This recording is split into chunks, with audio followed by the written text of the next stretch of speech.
Etienne Peirsman came to Cranio in a non-traditional fashion. After a staph infection left him with nearly 20% kidney function, he found that preparing to die brought him the clarity of total silence. In a remarkable turn of events, he was able to heal his own body, which led him to travel to the Osho International Meditation Center, where he was first introduced to Cranio during an immersive meditation and bodywork training. From this time, Cranio became his life's passion. Etienne is the founder of Peirsman Cranio, as well as the CranioSacral Therapie Academy in Holland, where he originated the CranioSacral Professional Organization and is an honorary member of the Dutch CranioSacral Practitioner Society. He produced the first ever online Cranio class, which emphasizes stem cells and their superstar capabilities, the midline as a source of clarity, and easy ways to reach a no-mind state. Etienne's first book, CranioSacral Therapy for Babies and Small Children, was published by Penguin Random House, and he is about to publish his second book, Tantric Aspects of CranioSacral. Hello, everybody. I'm so happy to have today with me on the Healer Hub podcast Etienne Peirsman, a worldly renowned craniosacral therapist. Hi, Etienne. How are you? Hello. Hello. I'm good. I'm very good. So happy to be talking to you. Yes, I am also very excited. I had my first introduction to craniosacral therapy a while back, but I would love to know more about your background story and what brought you to becoming a craniosacral therapist. Okay. So, yes, you want me to start the story now? All right. So, yes, I started my journey to find myself in the 1970s. That's quite a while ago. I think that was before you were born, even, right? Yes. And it started out in those days, there was not much available as far as uh, personal inquiry was concerned. We started out with a lot of screaming, hours and hours and hours of screaming, and it was wonderful. It was so wonderful, until at a certain point I discovered that instead of screaming, I could go also into laughter. Yeah, it's the same energy, it's just a different way you express it. And then I was not welcomed in the groups anymore because people needed to scream. And that was basically the beginning of my journey, primal scream and breath work and encounter work. That was what was available in those days. So yes, I also in that time there was a lot of experimenting with drugs, all kinds of drugs, LSD, weed, you name it. It was available. So yeah, of course, I went also in that direction. And at a certain point, that lifestyle wasn't really, Uh, how you say that, it wasn't really leading to something. So at a certain point, I got hooked to these things. This was late 70s, early 80s, also quite a while ago. And I got an infection, a staphylococcus infection. And those bacteria, they're just looking for food.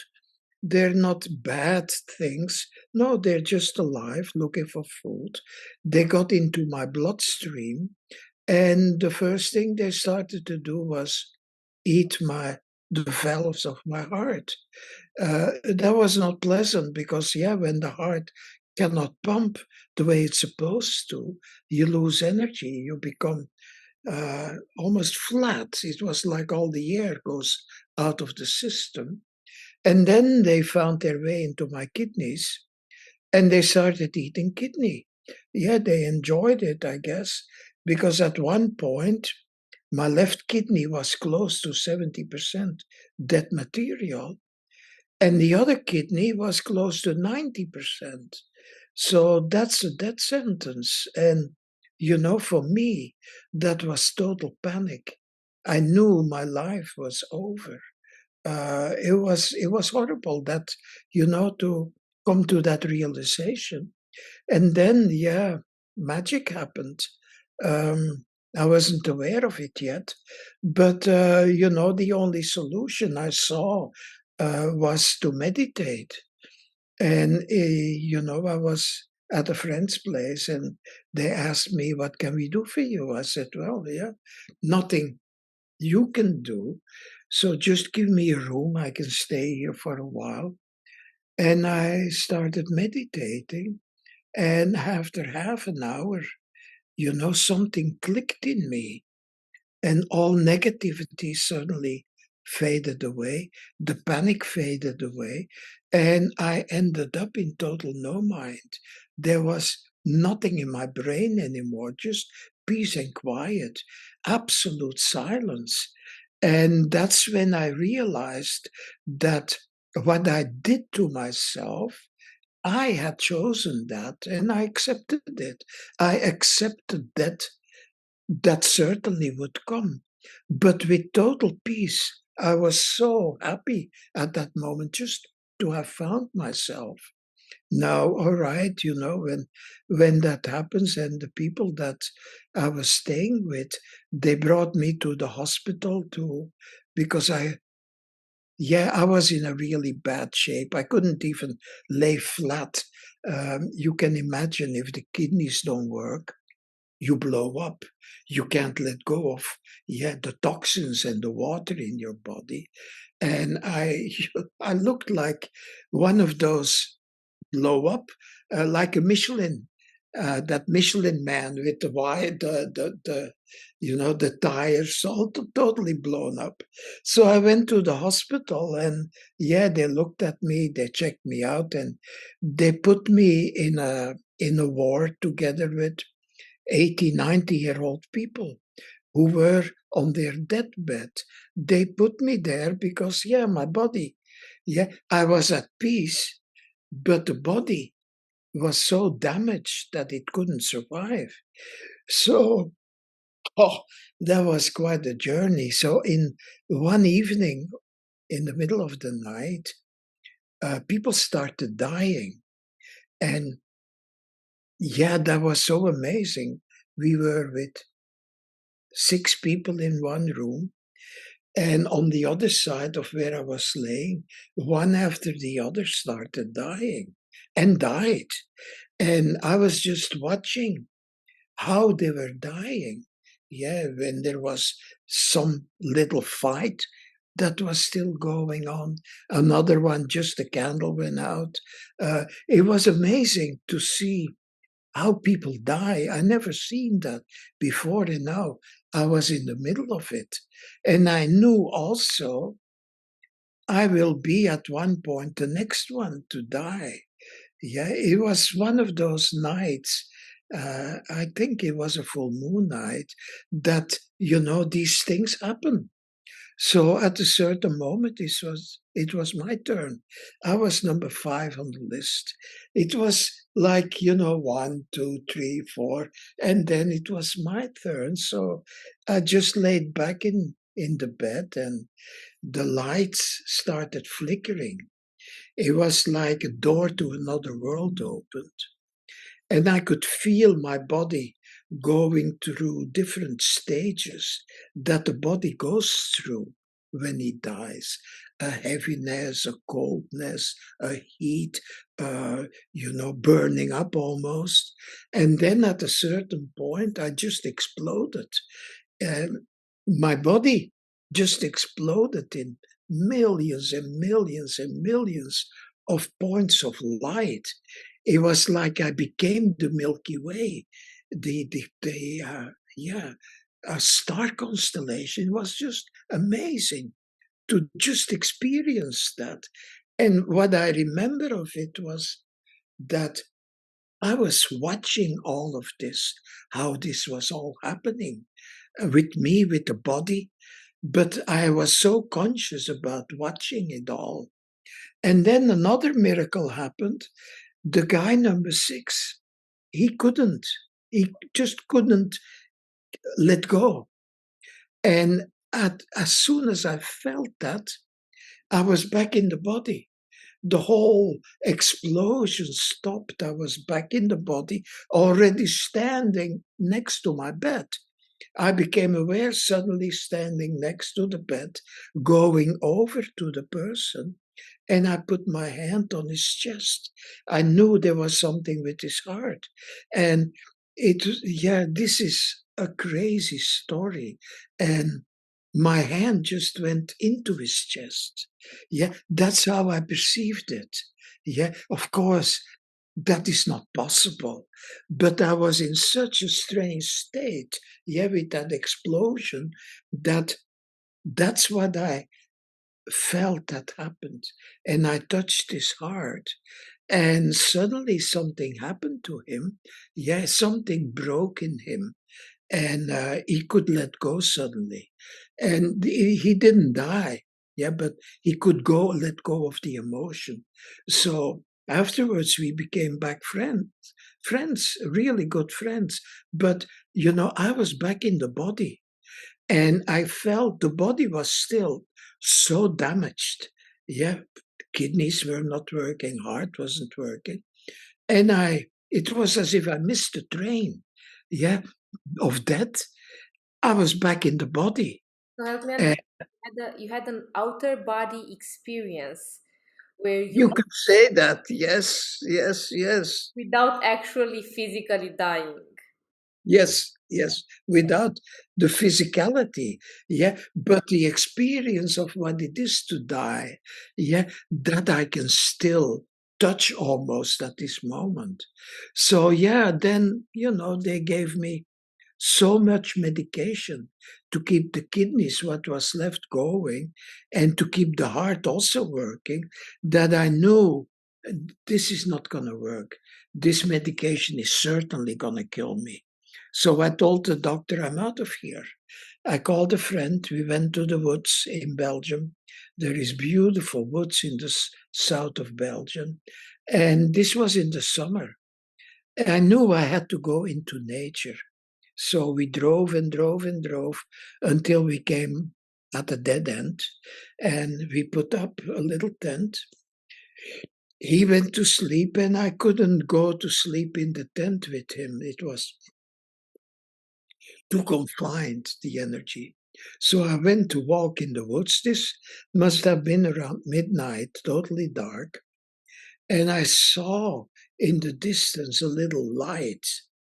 And I went there, and it was uh, a bunch of trees in a circle. And in the middle was a little clearing.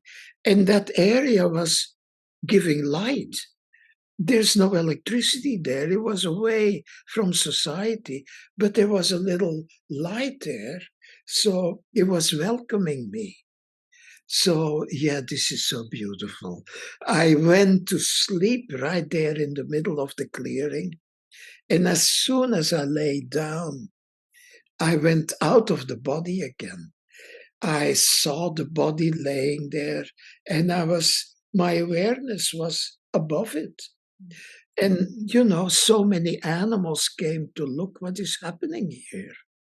And what I remember the most was the respect they had for whatever it was that was happening.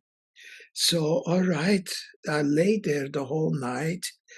And in the morning, the sun came up, and the heat of the sun allowed me to go back in the body. So 4 days and nights, this kept on going. In the day, I was just sitting there. I wouldn't call it that I was meditating. I was just in no mind. There was no thoughts, nothing. I was, you could say, in meditation the whole time. So after 4 days and night, I told my friend, okay, I'm fine, let's go back. So a week later, I go to the hospital and they checked me.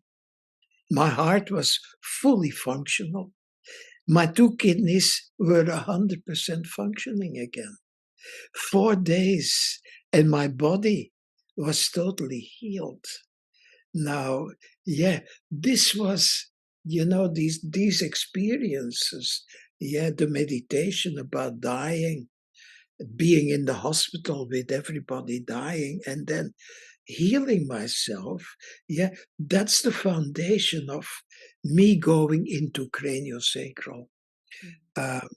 Because a year later, I did a massage training, a rebalancing training in Pune, in India, in Osho's garden, his ashram. And in the middle of the training, they did some cranio, and I felt immediately, this is the same. The silence that you go into with cranio is the same silence of dying, that total no mind space. And as soon as I felt that, and this was 1990, as soon as I felt that, I decided this is what I'm going to do for the rest of my life. And I started that, and every day has been a cranio day, a day of meditation, a day of being in that no mind space and evolving with it. It's not something that I reached. No, it's something I reached, but it keeps on becoming more and more and more and more. Yeah. And even to this day, so many years later, that cranio that I'm teaching. I started teaching in 1990, in the same year. It's been evolving, and it is still expanding and evolving. The what is possible with it. So that's how I came to Cranio. I was totally absorbed by the story, and I was thinking I need to at point ask other questions. But it's just so interesting how everything fell into place for you. So I was wondering, did you make anything out of it with your mind?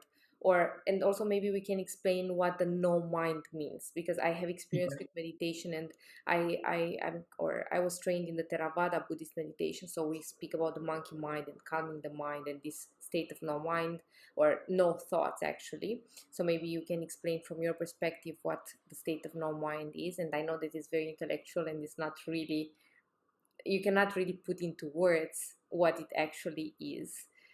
So let's start with this. Let's start with what no mind is, and then what did you make out of your experience? Did you associate any spiritual meaning to the fact that you experienced death, and then you were able to support your then the person who then became your friend to let go and to actually not pass on the other side, and then the 4 nights that you spent in the forest and allowing this healing to happen.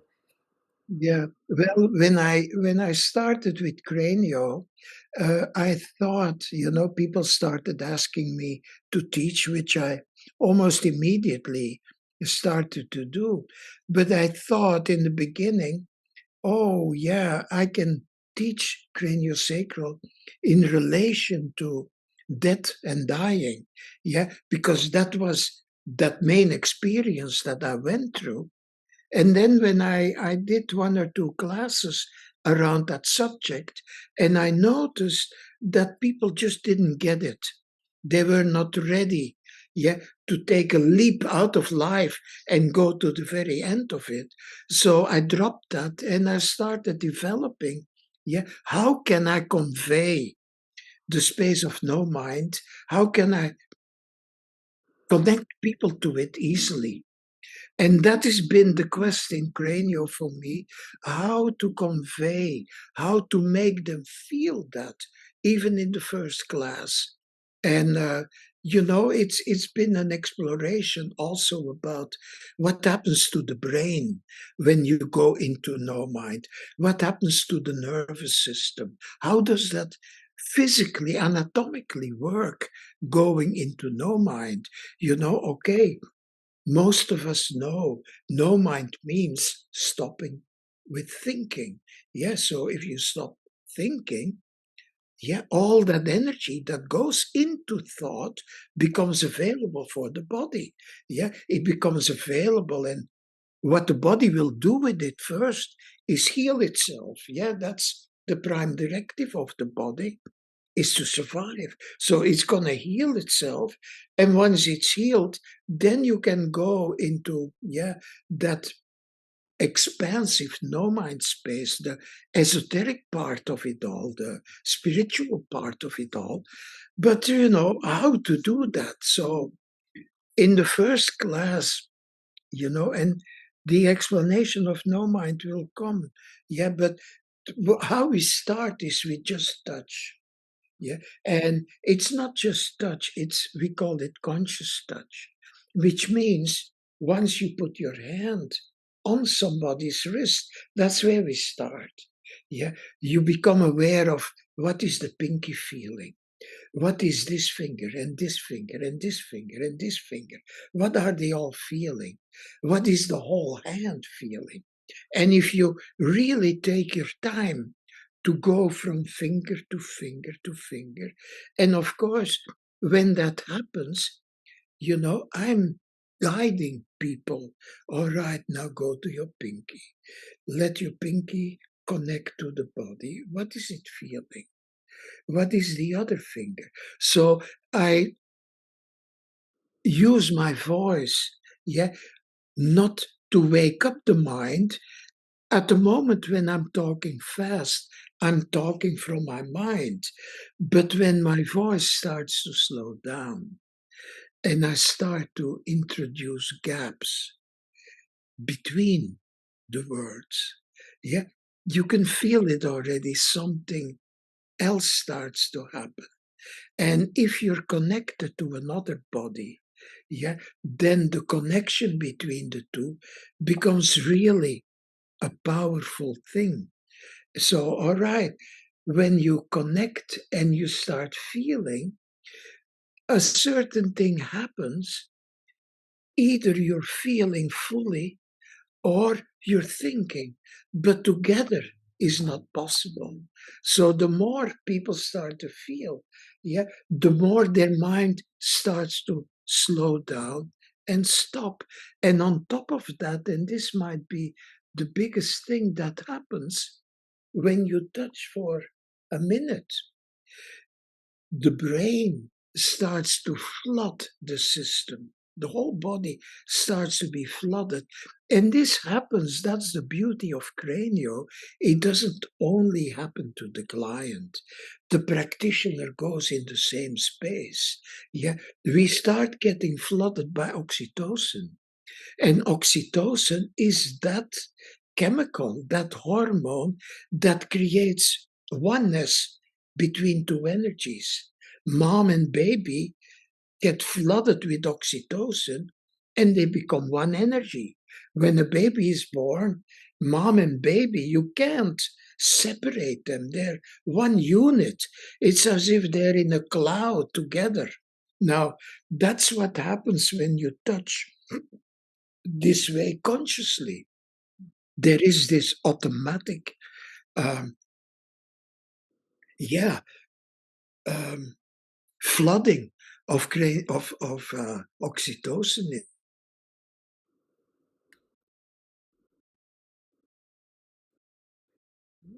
Oh, we got a little bit. in the body. And then another thing happens, jaw. I think you was disconnected Yeah, we got a little bit cut. for a minute, Yes. but all right. So after that, after the oxytocin, I tell them also to relax the jaw. Now this is a very simple technique. If your jaw is relaxed, immediately the mind stops. Just for a little bit, maybe 10 seconds, maybe 20 seconds, but there is a gap. So there is from different ways. You could say that the mind is invited, to relax, to stop, to really, be on pause. And then, our first class is 4 days. where we open up all the diaphragms. We work with the cranium, giving space to the brain. So it is every time we go back to conscious touch, to just waiting. Yeah. And the beauty of it is when you just wait and don't do anything, the body of the client will tell you what to do. And also, I don't emphasize about not thinking. It is a happening that happens by itself. And I mention it once in a while, to stay in that same space. I call it going through the eye of the needle. Yeah, when you go into that openness, of no mind, and you have to remember also, that's another thing, it is so incredibly easy to go there because every night deep sleep happens in no mind. There is no mind at work when you're in that deep space. So a body, everybody, the whole world knows that space. We spend 1/3 of our life in no mind without knowing it.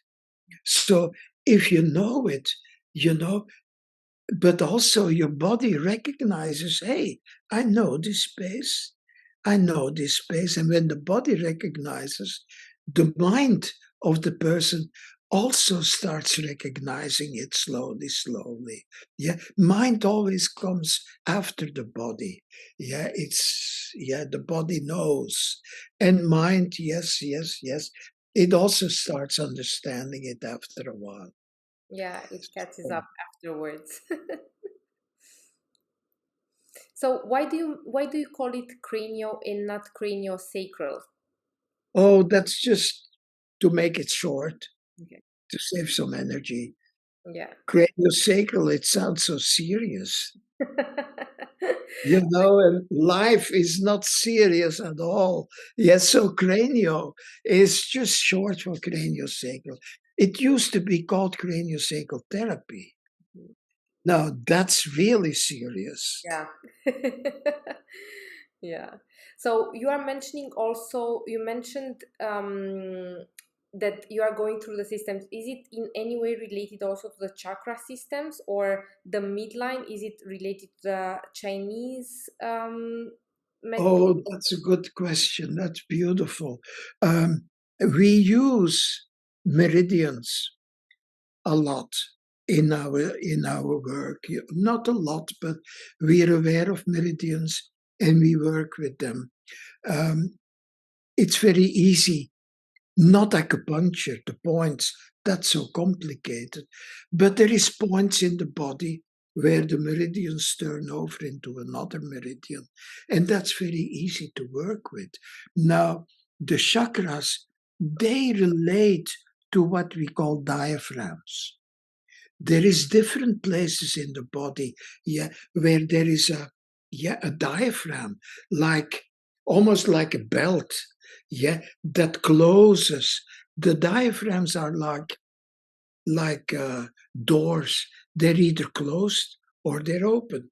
And of course, almost everybody's throat chakra is closed because we have heard so often in our life, shut up. Yeah. As a child in school, you have to learn to be quiet, which is for a child impossible. They want to express, but if you sit in school 10 years and you have to be quiet the whole time, this is going to be closed. Yeah. You're going to be unable to use your real voice because, hey, if you say what is in there, people get offended. People can't handle it. So we close it. And there is a few of them in the body. Yeah, we have the respiratory diaphragm, we have the pelvic floor, we have the thoracic inlet. There is a few places that close chakras. And it's physically much easier to open a diaphragm than to open a chakra. in my opinion.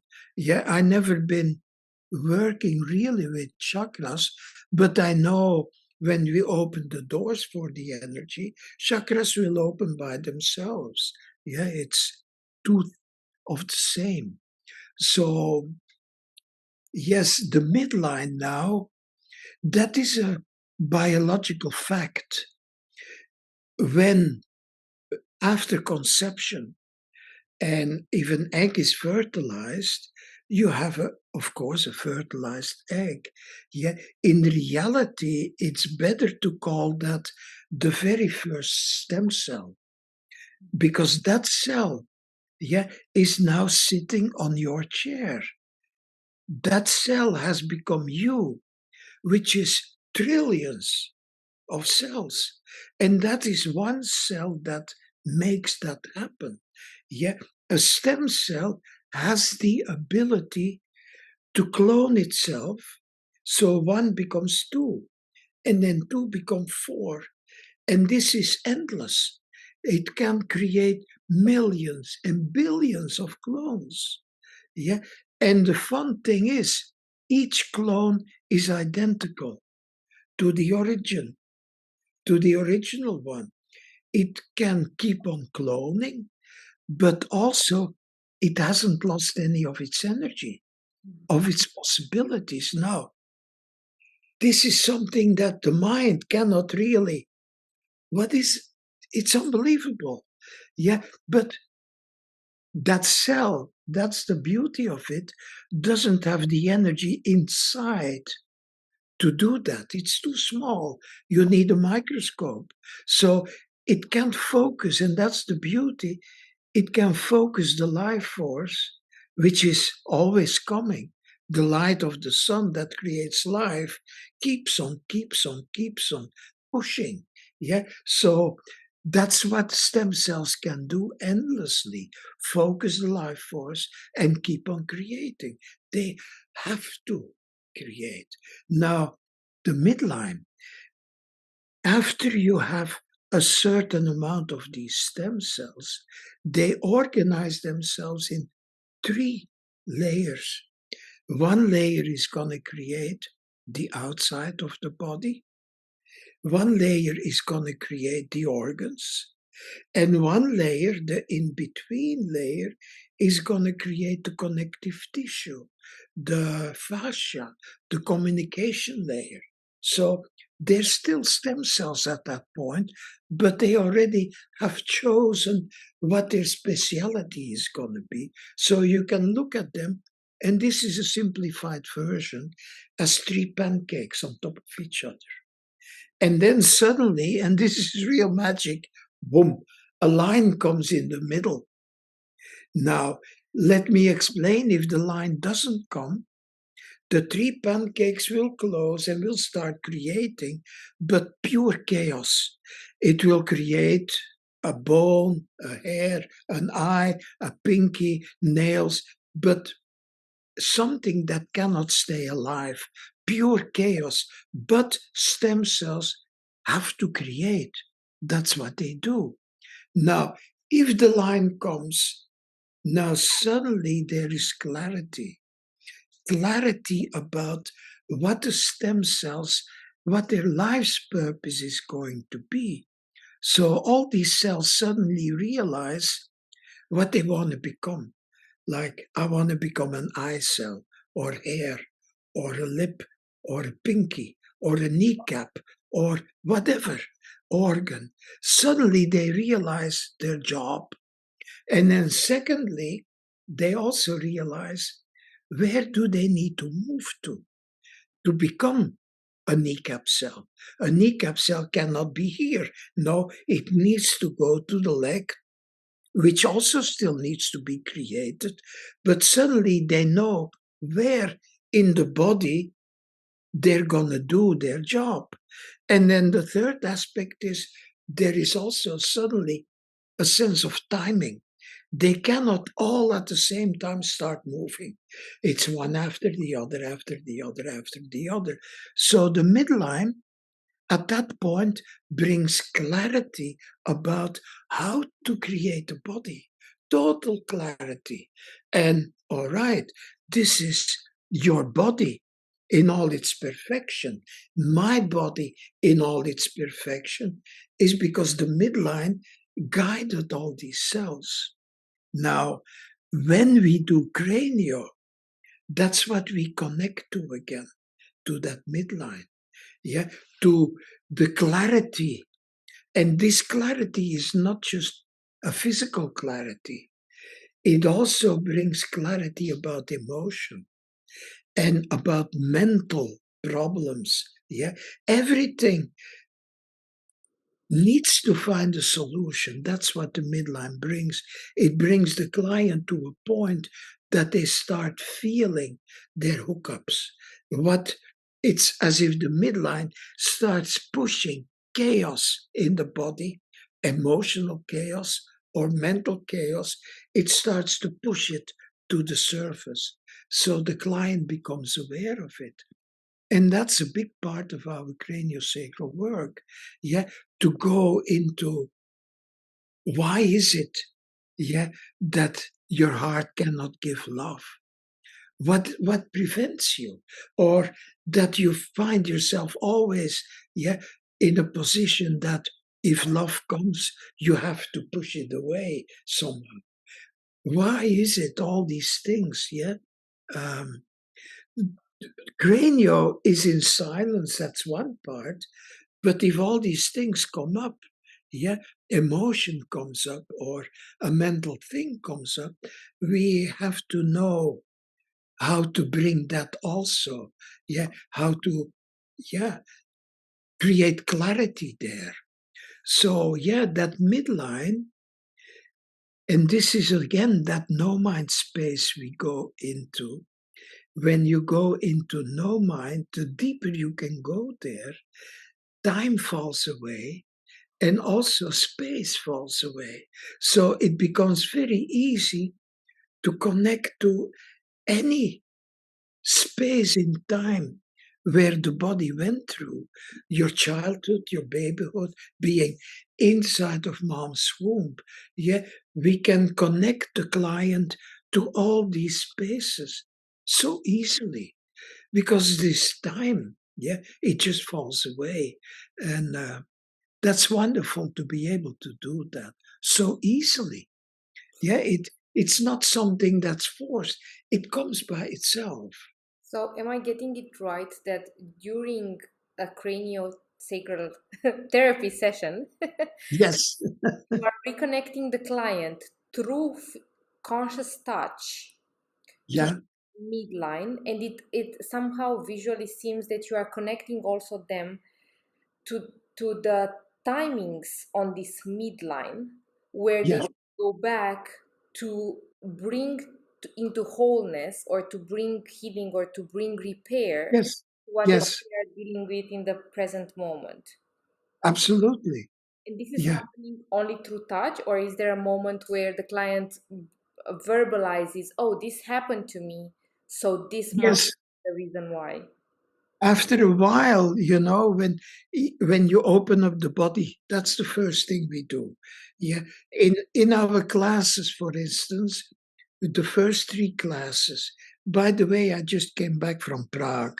I teach in Prague already for a few years, and I like I like that area of Europe a lot. Yeah, the food is so natural.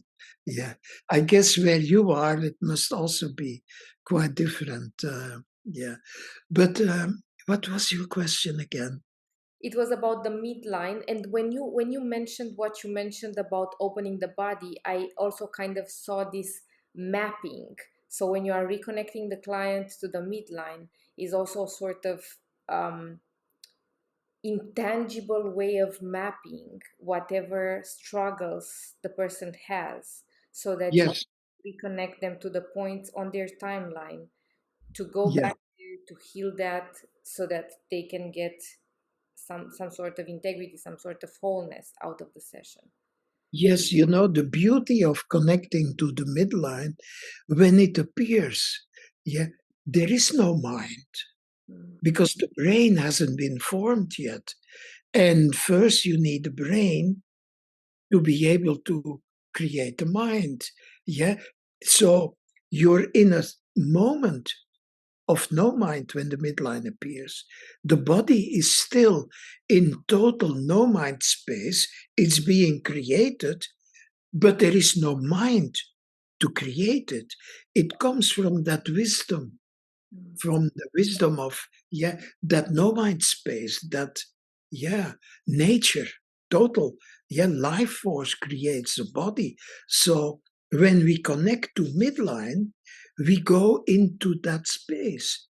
And the thing is, it's, of course you want to go there, but if you just connect, we do it, the simplest way is, as a person, you sit on top of the head, on top of the table, hands go on the shoulders, and the midline is just in the middle.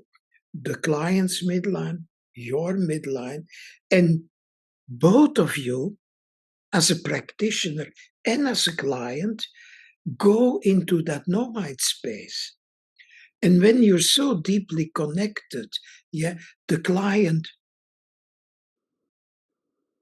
has more than just their energy available.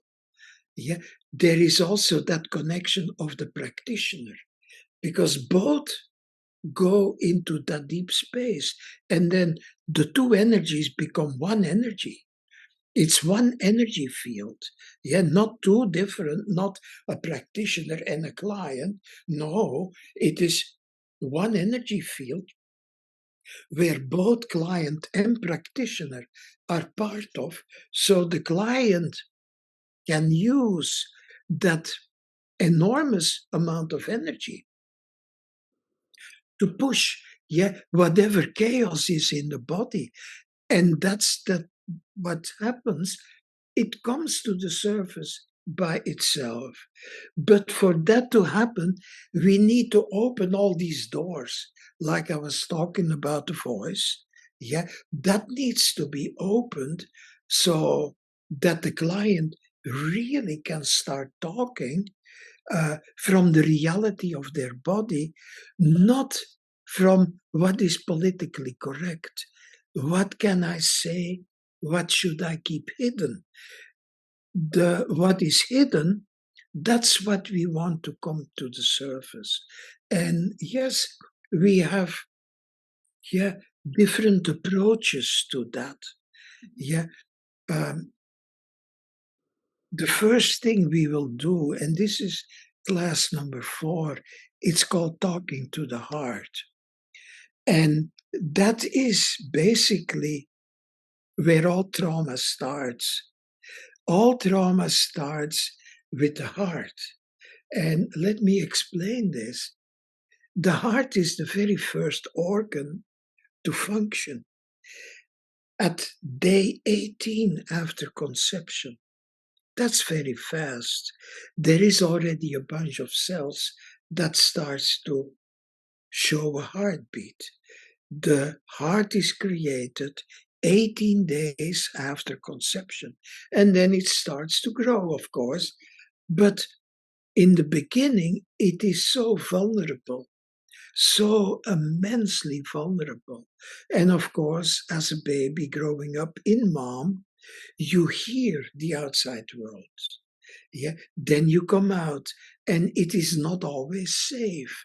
A baby is so small and vulnerable, it needs to be protected. And sometimes the siblings are not easy. Sometimes mom is not easy. Sometimes dad comes home every night drunk, and so it's just a few examples. The heart needs to be protected until it becomes an adult heart. And the body also needs to become powerful so it can say no. All that time the heart is vulnerable. It can be hurt at any minute. But it hears all of it. It experiences the outside world. But luckily, the heart has a protector, the pericardium. It's a simple membrane, but it's so important. It even has its own meridian, yeah, the pericardium meridian. And the pericardium knows from the very, very beginning that it needs to protect the heart. That's why we call it a protector.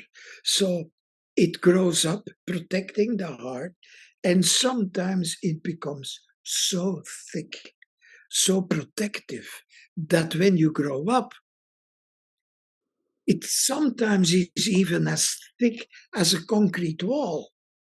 And then giving love, forget it. You can't get through your own protection, or receiving is impossible. So, that's what we do first, to go look at how does your heart protector look. And we use then the transformational aspect of the heart to transform that protector into what fits right now for you. What is it? How do you want your heart protector to be at this moment? And then, there is also the magic that we use. We ask our client, can you lend your voice to your heart protector? So now, if they, and of course, everybody's going to say yes to that, now we can have a direct conversation with the heart protector. What does it need? Does it need help? Does it need help from the voice or from whatever? And then the magic again. We ask the client, can you lend your voice to your heart? Now, if I ask you, how is your heart doing? Yeah, the first thing you're going to do is, of course, you're going to give an answer that is still protecting you. Yeah. But if in a session and you're in that deep space and somebody asks you, can I talk to your heart? And then, hello, heart. What do you need to tell Anca? What does she need to know? And of course, deep down, you know these things because it's your heart talking. But we have put those things, the real stuff, we buried it so deeply. So, yeah, that's where we start with, the talking, and it's also, I call this also the first session about trauma.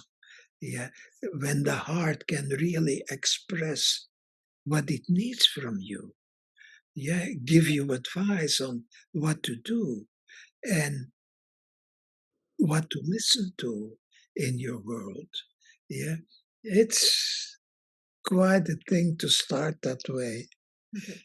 As you were talking, I was thinking about Dr. Gabor Mate. I don't know if you're familiar with his work.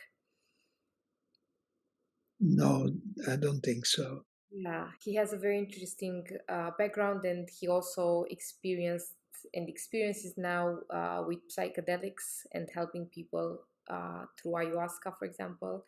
And something that he mentions is that there is intrauterine trauma. So the fetus, the the being that is not yet incarnated, picks up on whatever the environment and the mom, the womb, is emitting. So Of course. already coming into the world, what you're mentioning about the heart and how the heart hears, but it's not like a hearing as you and me are hearing, because there is no conscious filtering of what is being heard. So it's more a sense of feeling, or a sense of getting the energy of what is happening around without any filter. So I understand how from Yeah, 18th day of conception, the heart just keeps on getting things and unfiltering, and depending on what kind of an environment the embryo is in, it's gonna more or less harden. The pericardium is gonna harden, and it's gonna create this support system that serves for a while. But Yes. time to love and to allow other people in, it's a little bit more complicated. Yeah, that being, words are not relevant. It understands only the vibration in the sound, whether the sound is pure or whether there is impurity in the sound. And it is even part of the brain develops. Yeah, the part of the brain on which the human brain is grown, yeah, on top of it, yeah, that part develops, yeah, under the influence of sound. Just the sounds in the environment turn that part of the brain, is the anterior cingulate gyrus in the brain. It turns it on. And if, of course, yeah, there is dissonance in the sounds, anger, yeah, that's what's going to be entered in there.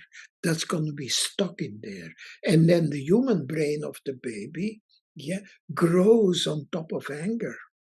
Yeah. But if it's the sound of mom, yeah, and that's the purity of love. When mom is in that oxytocin heaven, her voice, yeah, is going to be so pure. And that's what then the foundation for the baby's human brain is going to be. This brings us, in our classes, we also have a baby class. And one of the aspects there is that we go into rebirth. Yeah, every student goes again into, we go back then, and this is a session that we do where 4 people work together. One person will be on the table, one person on the head will play mom, one person is helping and, yeah, puts their hands where it's needed, and one person plays the role of placenta, yeah, is connected all the time to the belly button. And what we do there, we go with the client to a place before birth, yeah, before where they were, before they were called to incarnate into a body. Now that's amazing, to go to that no mind space where you are as a soul, and then suddenly you feel that there is something that needs to happen to you. Yeah, that feeling is a one-way street. You can't go back. Once you feel something, you have to go to the earth and find a body to live out what it is, what your desire is, what you need to do. So that's when you connect to mom and dad. Yeah. And you can even, and that's the beauty of this work, you can even see your mom and dad making love. How it was when they created you. Yeah. And this is kind of a silly example, but in one class, somebody was, yeah, going through that space and she started to laugh. And I asked her what happened. So she said, well, when I saw my mom and dad, they just had a few beers and she got this smell of beer. Yeah, and she started to laugh about it, how her mom and dad were having such a good time and were a little bit, tipsy. Yeah, but all right. So you can see your own conception.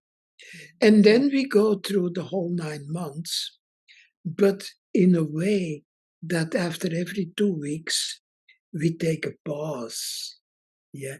And then I connect the person that's a baby at that moment to their physical body, the way they are at this moment.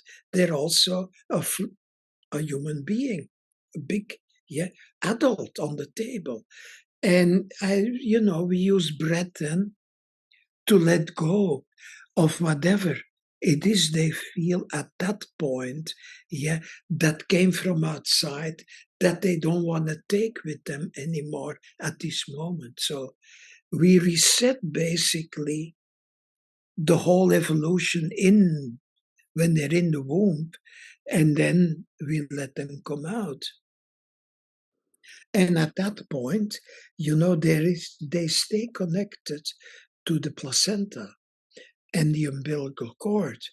And that's, to me, one of the biggest crimes that you can do to a baby is to cut the umbilical cord. That is so unnatural. And that is bringing aggression to birthing. And everybody's still doing it. Just cutting or clamping the cord.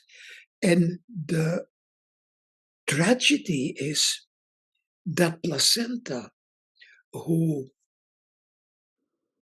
took care of the baby. The placenta is the organ that brings all the nutrients to the baby. And the umbilical cord, they are filled with original stem cells. And when you clamp it off, all that stuff that's still in placenta and umbilical cord, it all needs to move into the baby. And once that happened, then the umbilical cord will disconnect by itself. It takes a few days after birth, a week maximum. And then the umbilical cord disconnects by itself. And now the baby is total. It's one of the things. Just finished my second book, and that's one of the main topics, we call it lotus birth, where a baby, gets a chance to, absorb everything that placenta and umbilicus, still have to give to the baby. And I started being aware of that about 15 years ago, when I first started encountering babies that were born like that. They are so different. They are so already mature. It's like they're born as a Buddha. They're so full. They don't cry. Well, a little bit, but not like most babies. They're so content in themselves because there's nothing missing. If you cut a baby off, a big part of them is missing. Yeah. It's so beautiful that we're having this conversation now, because I'm thinking next year when I'm gonna give birth. Oh, wow. Hopefully, it's something that has been on my mind for a while. And so in this second book that you are now writing, you are bringing also the tantric aspect into birth. Yes. So Yes. one of my curiosities is, because you mentioned Osho, you lived you lived and you studied in his ashram, Yes. and this is how you were introduced to tantra, or where did the tantra Well, there is a big misunderstanding about Tantra. Yeah. The original book is called the Vigyan Bhairav Tantra, and it's about 6,000 years old. And it describes 108 or 112, I'm not sure, meditation techniques to transform consciousness to a higher level. Basically, techniques to go into no mind. And nowadays, when we talk about Tantra, we think sex. We think Osho was tantric the sex. recipient of neo tantra, right? Yes, yes, yes. Now, in our Cranio, in of these 112 meditation techniques, only 6 are related to sexuality. Only 6. So there is more than 100 that use different methods to transform your consciousness. And in our cranial work, The way I teach it, I use about 40 different tantric techniques to transform consciousness. So, when I talk about the tantric aspects, it's about what techniques do we use to transform consciousness. Now, that's a big part of the book. Lotus Bird is also a big part of the book. And what I recently, we also use Soa's work.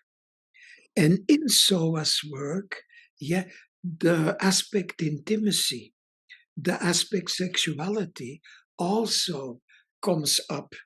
And all the hookups that you have about that also come to the foreground. And recently, we also added to our whole cranial program vaginal work, and this, of course, is only done by women. It's not like a man and a woman. No, we teach this. It's women that work with other women to release the fascia inside the vagina. And wow, that is so powerful. So they are using vaginal touch, or they are using it Yes, to, it's, you go inside and, you feel the areas that are contracted, that are tight. And this is basically, the foundation of life where you connect with. It's not just that, but it's all the repression that is stored in there. The fear of your mother about sexuality, the fear of her mother, and everything negative about the last 2,000-3,000 years, where women have been suppressed and suppressed and suppressed. It's all bundled in there. I came into connection to that because as a birthday present, I gave my girlfriend a class about that. The person that does that came for a class, and at the end of the class, I asked the teacher, "Oh, woman, I want to see what you're doing so I can do it also." So after class, we did a private session. My girlfriend was the person on the table, and she showed me how to do it. And then I did that same thing with my girlfriend. And it is one of those experiences in my life, that's equal to my death experience and equal to my experience of regenerating my kidneys. I came, and I can still feel the emotion, but I connected to a place before life, not just before conception, but before life itself started on this planet. I got projected into a space of pure creativity before life started on this planet. And I could also see my own masculine energy, how misguided that male energy has been in me, but in every male, how misguided, and it was actually for the first time I knew a woman, has the ability to give life.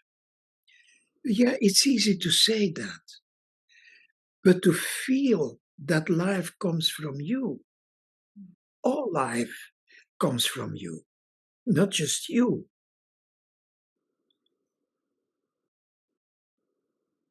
But every woman. And to see that, to feel that, it just, I collapsed on the floor at that moment. That was so overwhelming to see the reality of that, of life. Wow, that was an amazing experience. So yeah, that's also part of our Cranio program.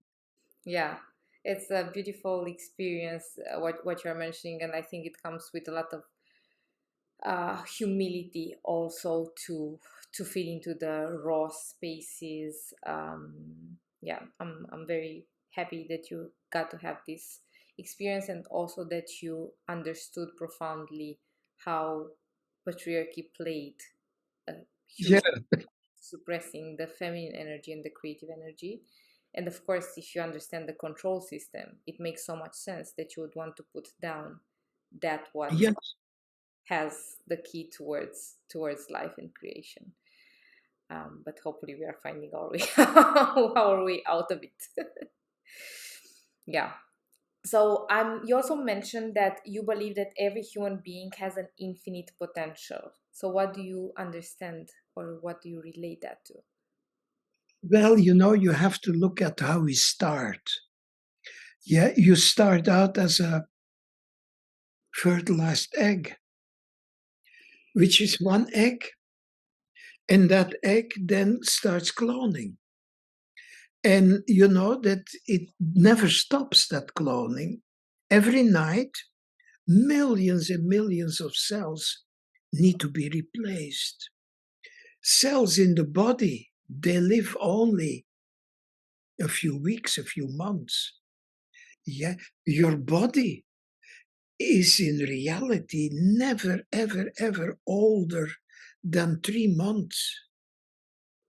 Your body, within 4 months' time from now, this body that you have is not sitting on that chair. It's a whole new body. So this goes on your whole life. Endless creation, endless creation. And if you die, some of these stem cells don't die, they keep on going. And your ears will still grow, your hair will still grow, your nails will still grow. It is a mechanism that keeps going. But everybody knows their own genius. Deep down, underneath, you know how brilliant you are, right? I often wonder nowadays, but I Yes, well, yes, that's doubt that comes from others. Yeah, but the reality is, yeah, one sperm and one egg create a fertilized egg that goes on creating, creating, creating, creating endlessly. That's your birthright. Endless energy, endless possibilities. There is no limit to what you can do. But our parents, our teachers, they make it into their thing to keep us down, to keep telling us, that you're no good, you can't do this, you can't do that, you suck at this, you suck at that. And then school, that's the biggest problem. Because in school, the beautiful individual, the unique individual that you are, there is no second person like you. Go around the world, you will not find somebody like you. You're unique. We all are. I am. Everybody is. But in school, we all have to be the same. And that's when you lose your genius because you're not directed to explore what it is that you are so good at. Yeah, you are forced to be basically somebody else than your own being. That's what school is about. All the same for 10 years. And of course, you're going to feel bad because you have to make the grade. You have to study something that doesn't interest you at all. And you can't wait to forget it. Yeah, but in the meantime, you lose the window of opportunity to explore what it is that you really want to do. What is it you really want to do? Sometimes when you ask a general question, I feel that you are directly looking into my soul. Because it speaks to me, and I think it speaks to a lot of generations, maybe us the millennials who were born in the 80s, and we were at the same time coming from a generation of parents who are trying to not give us what their parents gave them. So I grew up in an environment where I was told that I can be and do anything I wanted, and I actually forged my individuality by rebelling against the system. um, Yeah. and at the same time, what you mentioned is very much true. I think we let go in the need of belonging more than Yes. to succeed in a altered educational system. I think it's more the need of belonging, where we start perverting and letting go of the aspects that we are actually drawn to. Of course, I have Yes. my that also led me on a different path than other people's path, because I come from maybe a different, like, I have a different life story that Yeah. got into my. That need to belong, that goes back again to that lotus baby. If you're totally full, yeah, then there is little need. Of course, when you grow up, you go through all these phases, yeah, like teenagers, yeah, they go through a phase where they need to be part of a group. Yeah, that's their thing. Yeah. But when you're in there totally happy with yourself, then that falls away a little more easy, that need. Yeah, because you don't need anything if you're full. So that reminds me, you know, um, I have a booklet that I can share with you about lotus babies. Yeah, um, everything about it. So, yeah, I'll make sure, since you want to have a baby, that you can read that, and let it sink in what it really is all about. Yeah, I would Yeah. appreciate it. Did you create this booklet? No, it's the person that started promoting lotus babies.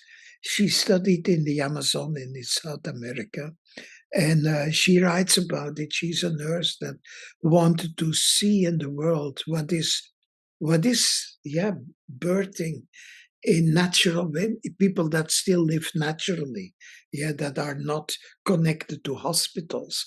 And lotus birth in South America, with the Indians there, is a natural thing. It's also a natural thing still in a lot of tribes in Africa, where it's a natural thing to be born without aggression.